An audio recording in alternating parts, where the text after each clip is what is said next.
interior architecture is really the architecture of the inside, and where interior design deals with spatial planning, material surfaces and lighting, in interior architecture we also look really closely at form and volume as they affect how we live, how we work and how we play.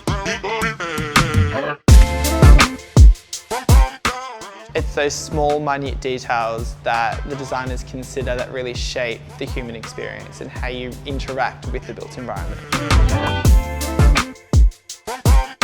I fell in love with design when I was travelling the world and living overseas and experiencing different cultures and understanding how different people live and work in different societies. And that was one of the biggest things for me to make a decision to come and study interiors.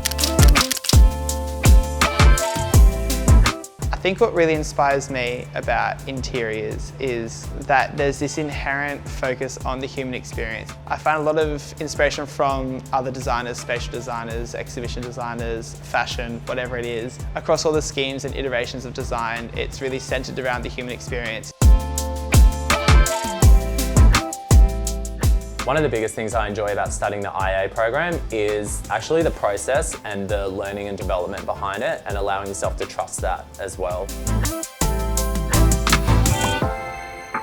Every course builds upon one another, and that's paired so beautifully with the teaching staff and how that's actually structured in the course. So it almost gets a little personal with them and how invested they get with what we're doing. That I find is a really beautiful relationship within the program that really differs it from anything else that I've done.